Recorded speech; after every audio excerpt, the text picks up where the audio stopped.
Come on.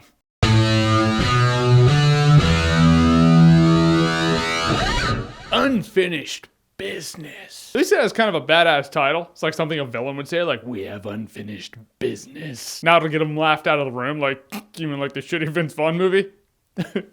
Do you really, though? Be like, shut up. So Unfinished Business stars Vince Vaughn, Dave Franco, and Tom Wilkinson. And Vince Vaughn owns a company. By owns a company, I mean he owns a really small company in which his only 2 employees are Dave Franco and Tom Wilkinson. He goes to Europe, he goes to Germany to close this deal because he really needs to close this deal. And that's the movie. If you're looking for a more refined point, the movie didn't have one, so I can't give you one. But first of all, yeah, Vince Vaughn plays the same thing and everything. He's not even the problem in this movie. It would have been safe to have another Vince Vaughn comedy. The movie's just all over the place. You know, you hear people describe, oh, that movie's all over the place. This is the epitome of that shit. The jokes didn't flow, the scenes didn't flow. Every joke was just like an easy joke. And most of the funny parts in the trailer are the funny-ish parts in this movie. This is how I pick this shit apart. I look at the scene from the trailer as it was presented in the movie, and I think to myself, all right, if that scene, if that punchline was pulled out of the movie, would the scene be any different? In the case for this movie, not only would the scene be no different whatsoever, but the scene would flow more. It's almost like they wrote this joke for the trailer and they had to shoehorned it in the movie somewhere. And that's just like the 13th thing wrong with the movie. Fact is, the movie was boring as shit. I should not be bored. This is a comedy. I love to laugh. It's like my favorite thing. I go to those suave-ass Playboy bastards and I'm like, oh yeah, you get a lot of ass, but do you laugh as much as this guy? No? Well, who's really happy? That's what I tell myself anyway. Nothing in this movie was funny. The only funny parts are Tom Wilkinson. The funny thing about him is he's an old guy trying to act like a young dude. He's like doing the things that the young guys are doing, so I was like, all right, well, that's just innately funny-ish. That's not a credit to the writing. It's just human nature that shit is just easily funny. Dave Franco, all right,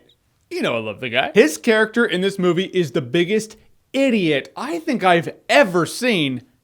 Ever. He makes Ralph Wiggum look like Bradley Cooper in Limitless after he takes the pill. This dude is that stupid. There's nothing endearing about it. There's nothing like, oh, it's kind of little brotherish about it. You want him to go away. You should never want the cast to go away. But I wanted him to go away, and I was like, well, now that we're negotiating, can you all just go away? Can I get my money back for this movie? From the get-go in this movie, the first scene, I knew there was going to be a problem. I knew the pacing was just going to be off. I knew this was going to be a choppy-ass movie. Because the movie starts out, Vince Vaughn is arguing with his boss, and you're like, I feel like there was a scene of setup leading to this firing that's about to happen or him walking out on his job. No, he's just like, it's like in the middle of the argument. There was no lead in the middle. So immediately you just kind of feel like you're lost. You're like, wait, how did we get here? What's the conference?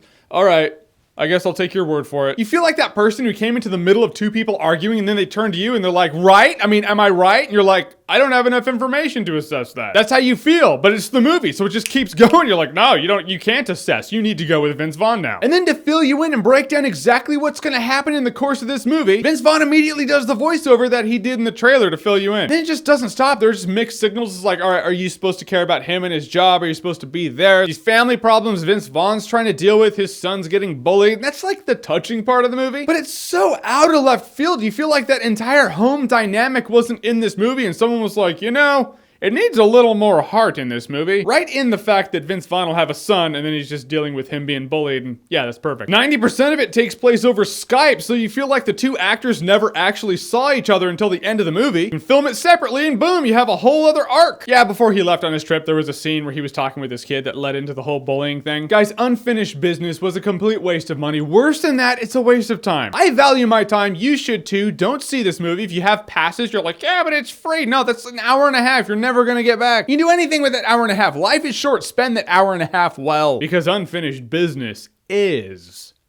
dog shit. I think about movies like this when I get out of them. It's like, all right, we had Mordecai not too long ago. Would I rather watch Mordecai or this? Hands down, I'd be like, give me Mordecai. There you go. All right, guys, so Unfinished Business. Have you seen it? What did you think about it? Whatever you thought, comment below. Let me know. And as always, if you like what you've seen here and you want to see more, click right here to see more.